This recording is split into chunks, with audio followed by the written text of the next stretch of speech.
Okay, so look, oil and gas is certainly an interesting market to be in at the moment. Prices are looking good. People are out there exploring and finding and producing. So without too much further ado, I would like to introduce to you tonight's first speaker, who is Damon Neves, the Managing Director of Finder Energy, who was listed on the ASX by JP Equity last month. Damon has over 18 years' experience in leadership roles as an oil and gas executive in both private and ASX-listed companies. He has extensive experience in international oil and gas projects in the Asia-Pacific region and Europe and also Africa. Damon's experience spans the full cycle of the oil and gas business from new ventures, exploration, development and also production. Ladies and gentlemen, please welcome to the stage Damon Neves. Thank you, Matt, and good evening, ladies and gentlemen. It's a pleasure to be here as part of tonight's lineup. So Finder, as mentioned, we've only been listed for a month or so, but as a private company, we've been around for some 17 years. And in that time, we've built a diversified portfolio across two of the world's premier hydrocarbon regions, offshore here in the Northwest Shelf off WA, and the UK North Sea. In terms of our track record, we've had 4 discoveries from the 7 wells we've drilled in the Northwest Shelf, so something like a 60% strike rate on exploration wells. But what's been unique about Finder has been our ability to do deals with industry and through those deals put money back in the bank, return value to our shareholders and get carries through work programs, including drilling activity. And in fact, we've been so successful at that even as an explorer, we've been cash flow positive. So Finder's a unique model. It's a proven model and a sustainable exploration model that's been developed over many years. And today we find ourselves with perhaps the strongest portfolio we've ever had, across 2 very stable, very mature hydrocarbon regions. And we've been waiting a long time for conditions in the sector to be so strong, with oil back again over $100 a barrel and producers breaking records, and we'll see once again records smashed this quarter. But these are the groups, they're the counterparties to our farm out deals. And so when oil price is high and the industry's cashed up, that's when our strategy can really generate value. Tonight, I'm going to talk to you about a big catalyst that's unfolding right now. We're drilling our Kanga-1 well in the northern Carnarvon Basin. It's targeting a big oil prospect. It's 170 million barrels gross. And the rig's arrived at location today. It's putting out its tankers, and we spud the well and start turning the bit tomorrow. So look, I'm just going to briefly touch on this slide, but I didn't include it in the plaque because it does show Finder's history. It tells a bit of a story. It shows the kinds of counterparties we deal with on our farm out transactions. As you can see, they're super majors, they're large independents, all multi-billion-dollar groups that have the balance sheets to take drilling and exploration risk. So Finder's farm-out strategy is all about shifting risk. It's making sure the company's not exposed on drilling results, but that our shareholders have leverage to any success. You can also see there on this slide the wells we've drilled and the discoveries we've made over the years. Even up and down through the cycles, we've maintained an active portfolio, and it's because even though we're a junior, we typically run at 10 or so projects at any given time, so it's a pipeline of activity and throughput of news flow and catalysts. So just a snapshot of our Northwest Shelf position. It's always hard to comprehend the scale of the Northwest Shelf. This map shows thousands of kilometres of coastline, and in fact, before Finder listed a month or so ago, we were the largest private company acreage holder in the Northwest Shelf. So you can see our acreage is largely centred around the northern Carnarvon basins, the very oily part of the northwest shelf, and the Vulcan sub-basin, another oily part. So we're focused on looking at big oil targets. One of the reasons for that is the groups we deal with, to move the needle for them, they need to be drilling 100 million barrel targets. And that's what our approach is all about, is generating prospects for these groups to drill. So this is what I came to talk about. This rig is the Ocean Apex. It's a semi-sub. It's arrived on location at Kanga Well. You can see from the map there, Kanga lies just west of the Mutiny or Exeter oil field, a field that produced something like 100 million barrels. It was a prolific rate. And Kanga's in the same sort of reservoir seal pairing, same play. The risk around Kanga is really if that structure's charged, and ERCE, our independent experts who did the work for our prospectus, gave it a 36% chance of success. The thing about Kanga though is it's big. You can see the mid case or best case there, labelled 2U in that chart, is 170 million barrels. We're net 15% or over 25 million barrels in that mid case. So if you think about Kanga's success in terms of perhaps what Dorado was like for Carnarvon, who's going to speak after me. I mean, this was a real company-making event for them as the junior partner in that discovery, and I think the phase one development of the Dorado liquids is about 170 million barrels also. So this is a Dorado-like event, obviously Carnarvon with a market cap of several $100 million. Find us starting out with a market cap of around $30 million. So we would expect a big re-rating off the back of an event like this, a success and a mid-case outcome. So it's a great way to start, and to just demonstrate how our farm out strategy works is, this is a US $35 million well that's largely funded by our partner, Sapura IMV. We have Finder has a fixed capped exposure in that well of less than $1 million. So the thing is here, we've got an asymmetrical risk-reward situation where the company's not got a lot at stake in financial terms, but our shareholders have massive leverage if we're successful. Now, Kanga's won well, and it will be success or a failure. It'll be a binary outcome. So beyond Kanga, we've got 10 other projects, all covered with 3D data across the UK and Australia.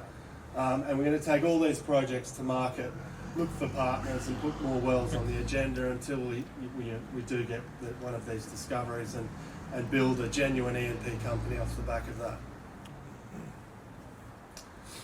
And on that note, this is the Dorado play shown on this map. The orange outline is where we define that Dorado play. You can see the Dorado field there. Biggest discovery in the Northwest Shelf in 30 years.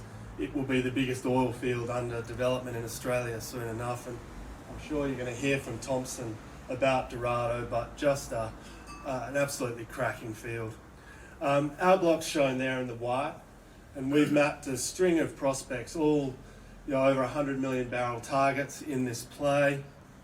The play just keeps getting better. We've had something like 9 out of 10 wells in the play encountering hydrocarbons. Parvo was another incredible result, booking another 40 million barrels, potentially 90 million barrels in that play. It tells us that oil in this play is prolific. The migration is travelling a long way, and it's all adding value. All this money that Santos is spending de-risking this play is adding value to our block. So we think our block there, 547, is some of the hottest property in oil and gas terms in Australia right now. We're the only company with 100% equity in acreage in this play, and this is one of the blocks we're engaged with industry with a view to farming out and getting these targets drilled. But I do want to mention our North Sea portfolio. This is something we've put together over the last couple of years. like Australia, we're right in the heart of the oil production in the North Sea off Aberdeen. This is the central North Sea. Our block's shown there in the white. We're around giant oil fields like the Forties field, the biggest field in the UK, over 2 billion barrels, and Buzzard, another billion-barrel field. And we're mapping up analogues in that same play. We picked up this acreage in the downturn. We're seeing an extraordinary recovery in the industry in terms of investment activity, and find us well placed now to take all these blocks to the farm out market, partner up and get wells drilled here. So look, in closing, I just want to touch on our capital structure. One thing that's important to us, that if shareholders come on the journey with us, take exploration risk, we want them to be rewarded when we're successful. So we've listed with 150 million odd shares, a market cap of around 30 million, an EV of around 25 million. And we think, even if Kanga's a dry hole, we think that EV is substantiated by the balance of the portfolio. This was an IPO where there was no seed rounds, there was no discounted or cheap stock. Everyone, including myself, got in at 20 cents, and I know many of you out there tonight are shareholders. And I thank you for your support. Look forward to reporting the results of Kanga as we drill ahead tomorrow, in the weeks to come, and we should have well results there on whether there's been a discovery by early to mid-June. Thank you very much.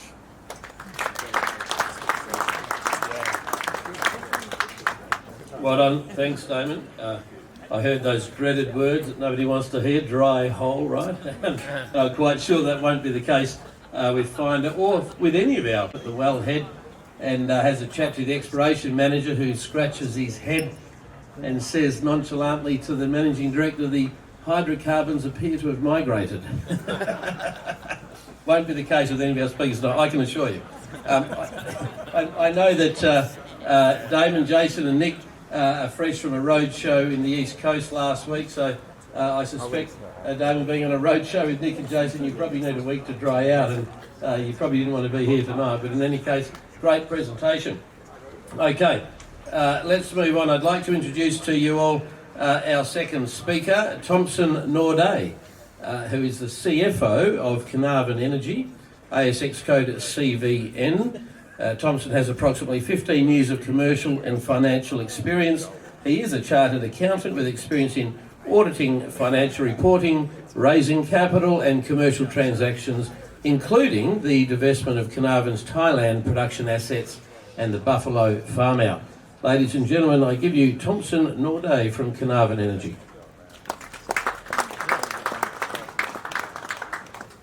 Good evening, everyone.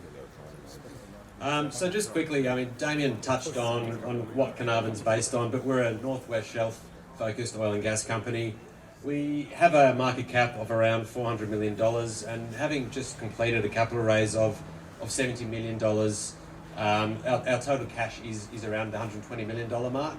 So we're relatively cashed up, ready to undertake the sanctioning of our Dorado project later this year. That Dorado we discovered back in 2019. Our partner was Quadrant at the time, who is now Santos.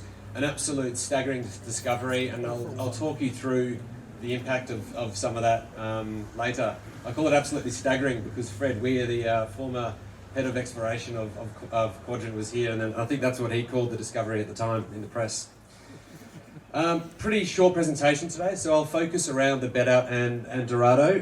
Carnarvon does have a series of other exploration prospects in the Northwest Shelf, and we are also undertaking a renewable diesel opportunity in Narrogin, where we're in the process of front-end engineering and design right now.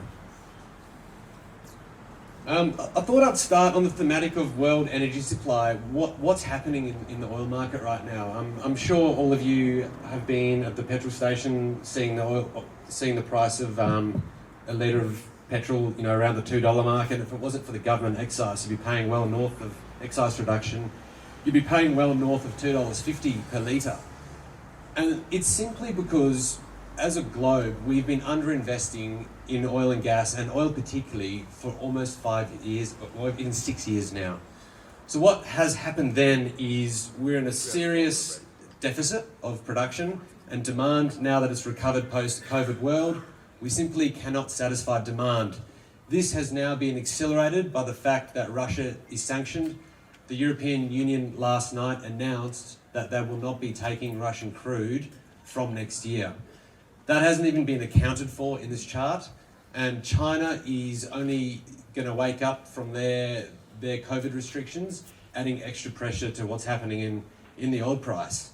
So here you can see Dorado. We're expected to commence production in around 2026. We're in late stage engineering now. We'll sanction the project coming this year, and all you can see is this deficit is going to continue through the future. And when we're at first oil, we'll be in a very strong position. And I'll explain to you why that's important in a moment. But just going into Carnarvon and the Bedout and Dorado, here on this map here, you can see Dorado in green, which signifies it's an oil field. That was our discovery of over 150 million barrels of light sweet crude oil, highly valuable stuff. And recently we undertook a drilling program, and we drilled both the Pavo and the Apis wells. And interestingly, we heard about oil migrating just before. It did indeed migrate out of Apis, so that was not a success, but Pavo itself was quite successful. So the way we drilled these wells, we drilled Pavo first. We saw an incredible rally in our share price. It got to 42 cents. We raised our capital, went and drilled Apis.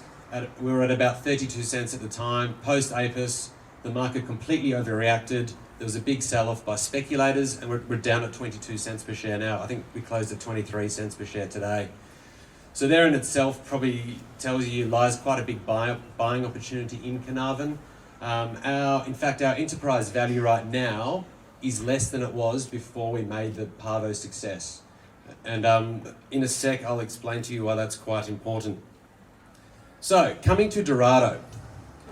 This is what Dorado's production profile looks like.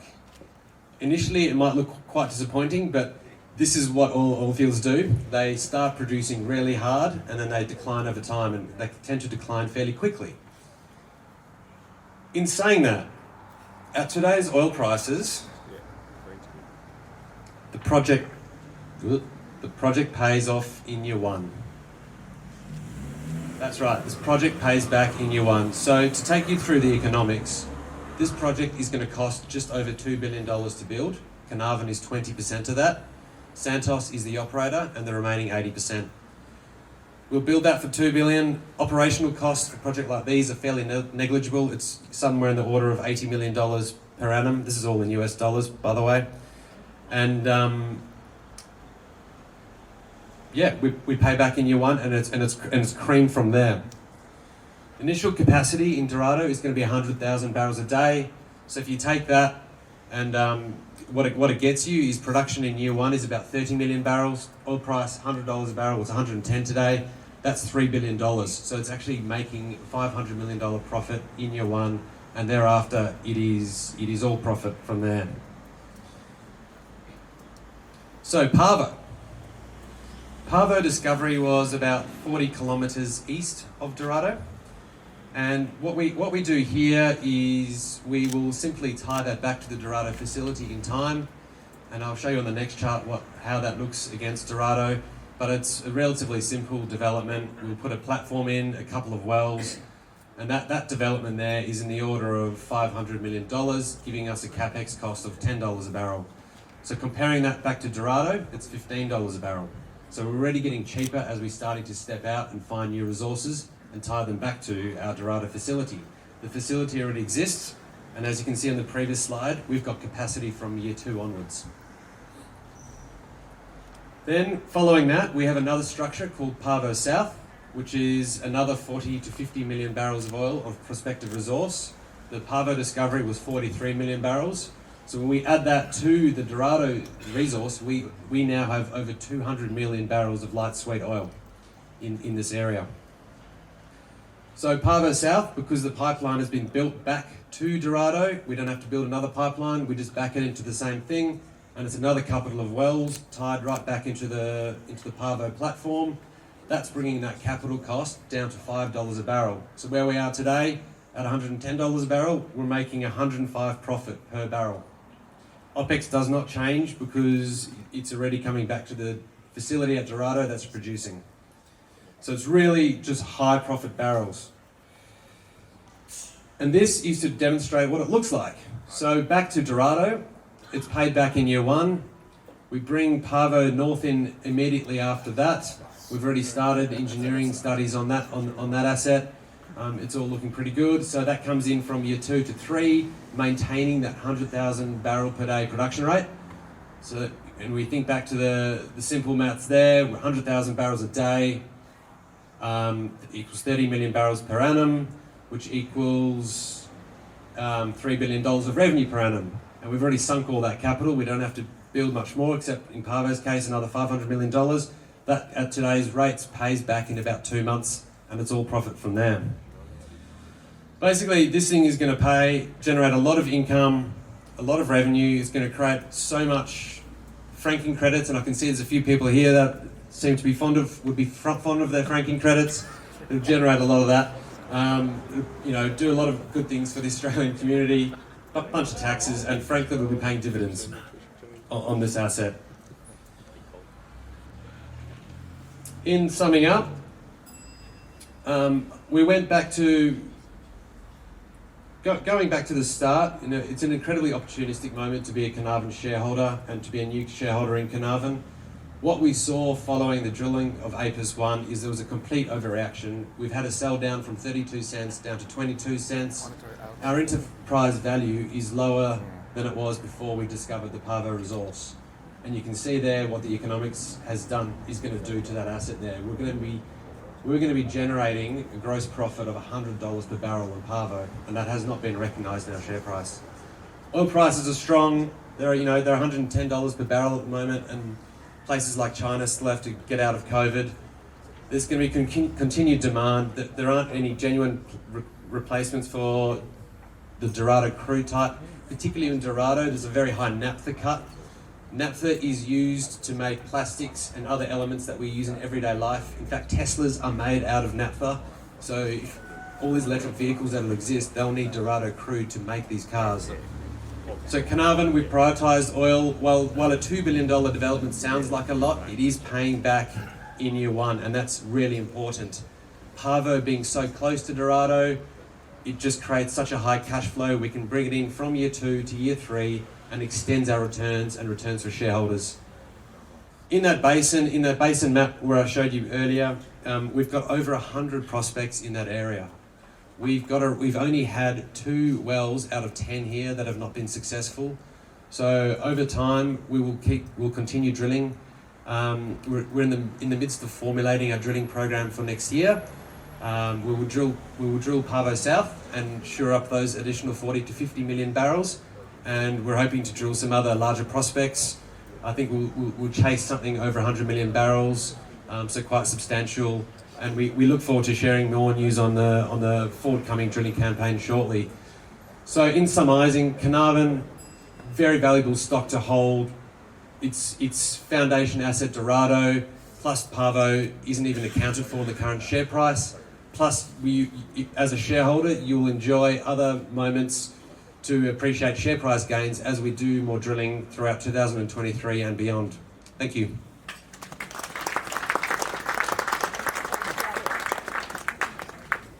Well done, Thompson.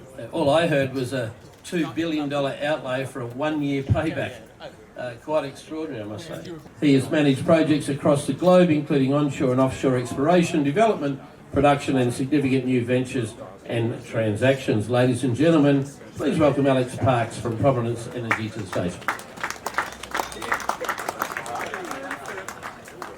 Good evening, ladies and gentlemen. So my name's Alex Parks. I'm Managing Director of Prominence Energy, and the picture there are the 2 rigs of our active projects. The usual disclaimer. So Prominence Energy seeks to provide PRM shareholders with exposure to high-value energy projects that will provide substantial capital growth in the PRM share price in the event of success. Basically, we're chasing 10 baggers, and that's what this is. The multi-TCF Sassanov exploration prospect is located on the Northwest Shelf. We added it to the portfolio in December. We were fully funded via a capital raise that was executed in the first quarter of this year, where we raised 12 million that was heavily oversubscribed. Our share of the well cost is about 7 to 8.5 million, so we're fully funded. And the drillings, we announced this morning that equipment has started mobilising up to Dampier to go on the rig, and the rig will be mobilising on the 16th of May, and we'll have our drilling result known by about mid-June. Early June if everything goes according to plan. IHS rates Sassanov as one of the world's 20 most high-impact wells to be drilled this year, and that's because it's going to be huge and it's going to extend the Northwest Shelf LNG projects. We have a second project which I won't really talk about tonight, which is the Bowsprit oil project. We drilled a well there last year. It was an appraisal well. It didn't, the oil had migrated, but we can sidetrack that well and put it on production. It should start production about 1,500 barrels a day, maybe 2,000 barrels a day, and our payback again would be similarly in the order of weeks on that sort of rate. So, our capital structure pretty simple: 2.4 billion shares on issue. We've got listed options, PRMOB, 900 million of those, a few director performance rights, and our market cap, share price of just over 1 cent, is around $30 million. There's me and the board. We're all seasoned professionals. I've been battered by the small oil side of the small company side of the sector for a very long time. Troy's formerly Woodside and also was CEO of TAP, and Ian is a very experienced corporate director as well. So on to the main event, Sassanov. It's an amplitude-supported multi-TCF exploration prospect located in the Northwest Shelf in about 1,000 metres of water, 200 kilometres northwest of Onslow. It's big, it's up to 400 square kilometres in area, and it's in a great address. It's surrounded by giant gas fields. It sits up dip from the Mentorp field, which was drilled and appraised by Hess as part of their 17-well program where they had 15 successful outcomes. Very similar amplitude anomaly, very similar prospect, same formation. We're looking like it's going to be pretty good. And what's interesting, Mentorp with 2 wells in it was proven to be full to spill. So the gas came out of the basin, up dip, filled Mentorp, and then has carried on further up dip, and we hope has filled Sassanov full of gas. The Sassanov well is pretty straightforward. It's for a deep water well, it's going to be quite cheap at $20 to $25 million. It's going to be a vertical well with a single casing string, and will be drilled to a total depth of about 2,500 meters beneath sea level. 1,000 meters of that is water, 1,000 meters of overburden rock, which is all going to be hopefully pretty boring and easy to drill. We're going to set casing at 1,000 meters below the seabed, and then we're drilling the 500 meters of interesting stuff through the reservoir. Regardless of the well result, the intention is to fully plug and abandon the well, and if it's got gas in it, we'll run sampling and get all the pressures, etc., that we need to get it properly certified. So as I mentioned earlier, the rig is due to commence mobilisation from the port of Dampier on the 16th of May. It'll get out there and we can know the result by early to mid-June. If it's there, it's pretty big. You know, it's great. We're chasing up to 17.8 TCF of gas and 450 million barrels of condensate, and the independent auditor ERCE gives us a 32% chance of success. In the event it is a discovery, it can be monetized. This is not going to be stranded gas that's there, sitting there for decades like some of the earlier discoveries. What we're drilling is an amplitude anomaly, and if the amplitude anomaly is related to movable gas, then it's going to be pretty big. We can see it's aerially extensive amplitude anomaly, and that implies that the resource will be at the larger end of the range. The high condensate ratio in Mentorp makes that's going to apply the same gas in Sassanov, means that it's dramatically better economics than a pure dry gas field, and there's potential to early production, liquid stripping, etc. And the other thing about this is it is exceptionally high quality reservoir. The wells here, it's 2 Darcy's of permeability. These things will flow incredibly when drilled for development. The Northwest Shelf LNG plant is desperately looking for gas. Woodside has publicly stated that they're out there looking for gas. And with a higher condensate ratio, our gas should be compatible to extend that Northwest Shelf LNG facilities. But that said, there's other places it could go. There's potential to put it into Pluto, etc. So that's why Sasanoff is designated by IHS as one of the worldwide most high-impact wells of 2022. Very briefly, why are we in Louisiana? It's a historical thing. We drilled a well there last year, and as I said, maybe at the end of the year we'll come back and put in a production well and tie it back. Our operating costs are a couple of dollars a barrel, and it would produce enough cash flow to fund us in drilling another high-impact well. So, news flow coming up. We announced the transaction in December. We had our EGM and approved it. We've completed the transaction with Western Gas and our partners who are here tonight, Global. The rig is commencing mobilisation on the 16th of May. It's going to take us about 7 days to get it out there and lay the anchors. Then we've got 7 to 10 days of drilling and setting the casing above the target reservoir. And then the exciting bit in early June, where we drill through the reservoir and find out if it's all been worth it. We're constantly looking for new opportunities, and we may add things. Contingent plans to drill bowsprit later this year. The picture there is of the Sasanoff horse, the Melbourne Cup winner of 1916. For those investors who were shrewd enough to back Sasanoff in that race, it paid out at 12 to 1. And for those of you who are shrewd enough to invest in PRM, hopefully you will get a similar sort of return. Thank you very much.